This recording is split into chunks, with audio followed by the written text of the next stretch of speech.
48. Do you see it? You can see it, right? By the way, can I just say, hand stuff during Paddington Bear 3.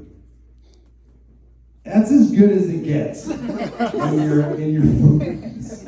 So I don't know what you got going on and what you're complaining about over here, but half this room is like, has a chump. It's good. All right, that's all I'm saying. I'm older, and some of my friends are choosing to not be around anymore. It's sad. One of my friends, let's get into it. One of my friends decided he was going to commit suicide, and he pulled his car into his garage and he shut the door, and then he sat in there for like a month in his Prius. He's fine. He worked through a lot of shit during that time. I was going to change that to a Cybertruck, update it, but I know you guys would be like, fuck that guy, and who gives a shit, you guys. Let's talk real for a second. It was 1984. I found out I had AIDS. That's when I found out that I had AIDS. 1984. I was in my bedroom, and I was 8, and I was looking at my wiener, and there was a rash. And one of my friends at school said, if you have a rash on your wiener, you have AIDS. So I had it, and I went down the hallway, and I told my mother. I showed her my wiener, unfazed, and she said, "That's AIDS. That is AIDS. Thanks for that." And she said, "Go see your dad," and he gave me some Tylenol. That was the beginning of what could have been like a great sex talk. Right? I'm telling you, as a parent, right? We have to make the decision to do it. I did not have it at that moment. And at 19, I had sex with a female woman. And we had sex in the backyard near a cornfield. And we had a child immediately, just like 3 months. And it was very fast, it felt like to me. And I moved out of my home, and I was a dad. And I want to be cool to my kids. That's what you want to be. You want to be fucking cool to your kids, right? I have 4 kids, and this is a big deal. I wrote a movie and I sold it to Amazon, during COVID, right?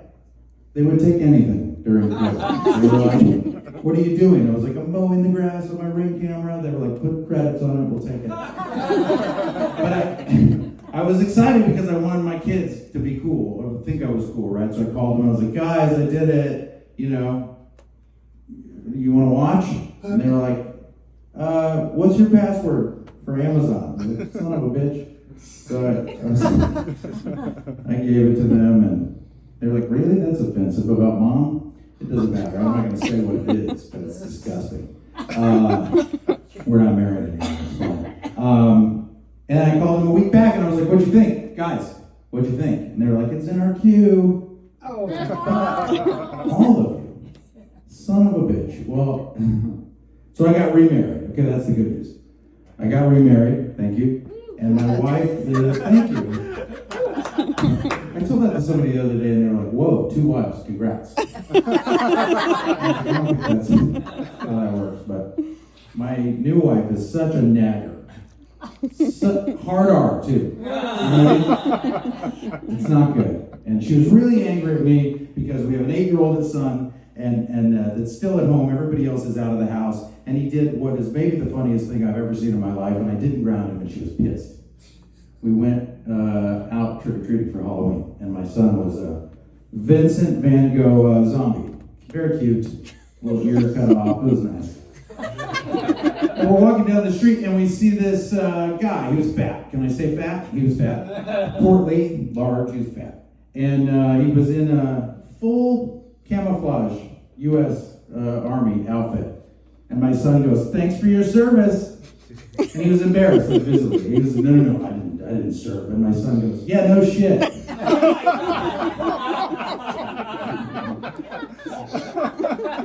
Pretty fucking good, right? Pretty good. I'll leave you with this story here.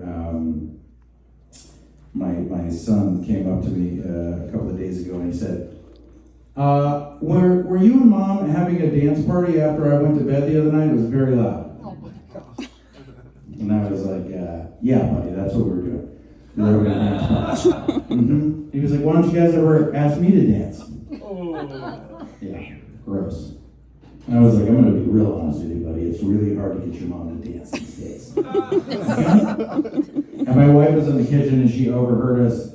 And she was like, maybe if you learn to slow dance, we dance more often. I was like, maybe we try swing dancing with some other people. And she said, yeah, good luck trying to find somebody that will swallow your tap shoes. That didn't make any sense.